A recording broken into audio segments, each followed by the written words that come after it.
Previously on Chilling Crime Files, Lena Harper was forced to dig her own grave. A second, hidden body was found in the yard.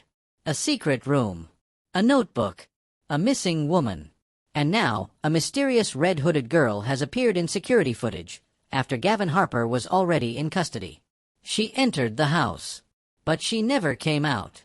And she may be the last known person to walk freely inside the Harper home. It was 3:14 a.m.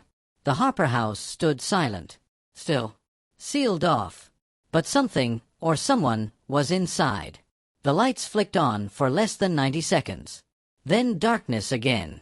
No alarm was triggered. No prints. No break-in. Just one new item, a small paper envelope placed on the hallway floor. Labeled Only. Inside, investigators found one thing. It was a Polaroid. Black and white. A blurry image of a fifth woman, tied to a chair. And behind her, a timestamp. 2 days before Lena died. Police turned to forensic analysts to examine the Polaroid. The woman in the photo matched no existing missing persons case. But the background, that was unmistakable. It was the same basement Gavin claimed he never used. The one that had been just for storage. When they returned to search it again, something caught a detective's eye, the kind made by dragging heavy furniture. They moved the shelves. Behind them, it wasn't on the floor plans, wasn't in any renovation permits. But when they opened it, they found a narrow crawl space, leading to a second, sealed subroom. Inside, a cot, chains, a burned-out light, and in the far corner, a mirror with names scratched into the glass. 6 names, only 2 had been discovered so far: Lena, Jessica. A new security update revealed something chilling. A hidden microphone on the Harper property, disconnected weeks ago, was still passively recording to cloud storage. And on the night the red-hooded girl entered the home, it picked up the following whisper. He lied. He told me I was the last. Then silence, then, there are more. They're still out there. For the first time, detectives began to consider the unthinkable. Gavin Harper may not have been working alone. From the crawlspace, police recovered a partially melted cell phone, tucked into a Ziploc bag under loose insulation. Despite the damage, data extraction revealed hundreds of texts. Most were mundane. But one thread stood out. A contact listed only as 13, and the most recent message? You're next. Pick carefully. Date sent, 2 days before Lena's murder. Not from Gavin. To Gavin. The FBI is now investigating what they believe could be a network of organized predators, using burner phones, coded language, and shared tactics to groom, trap, and eliminate targets. And Gavin Harper.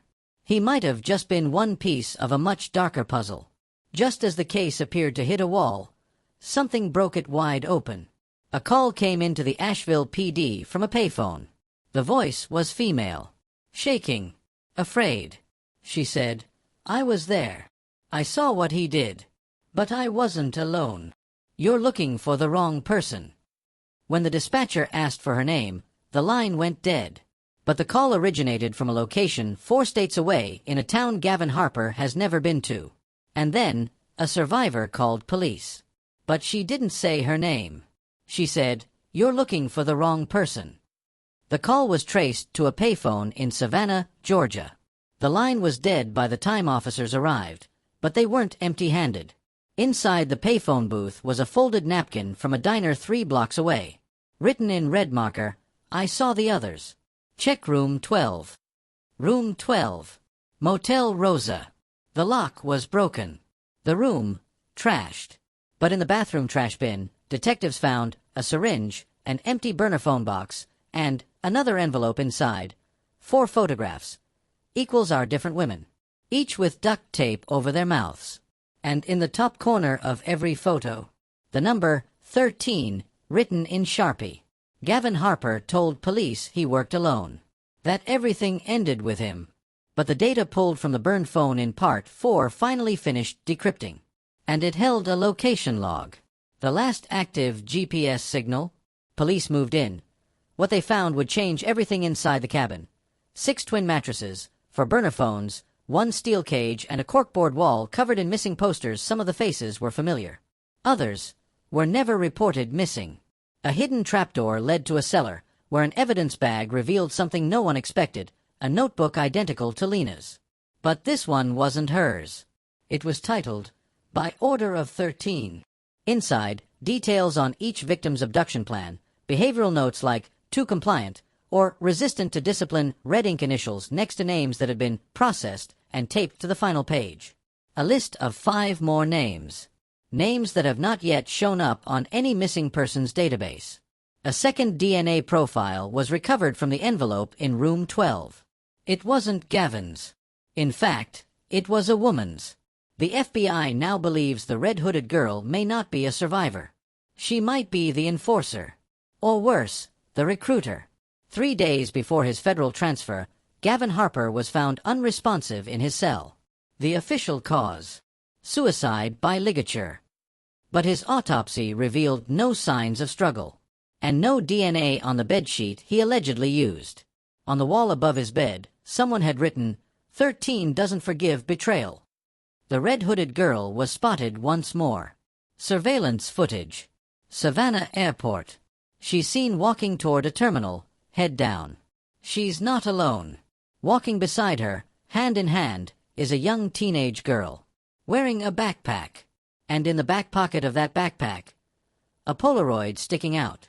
The FBI refuses to say how many victims there might be, how many recruiters exist, or how high this web of abductions reaches. But one thing is certain, and someone is still hunting. At Chilling Crime Files, we've walked you through this case from the first shovel of dirt to the final silent flight. We know this story was disturbing. But it's not just a story, it's a warning. Evil doesn't always look evil. Sometimes it smiles. Sometimes it lives next door. And sometimes it walks away in a red hoodie with a camera in its pocket. We share these stories not to scare you, but to inform you. To remind you that trusting your instincts can mean everything. And that behind every photo on a missing poster is a name worth remembering. If you've made it through this series, thank you. Your time, your attention, your heart for justice, it matters more than you know. If this case haunted you, we ask just one thing: subscribe. Sure. Speak up. Because someone out there might need to hear it. Stay safe. Stay aware. And we'll see you next time on Chilling Crime Files.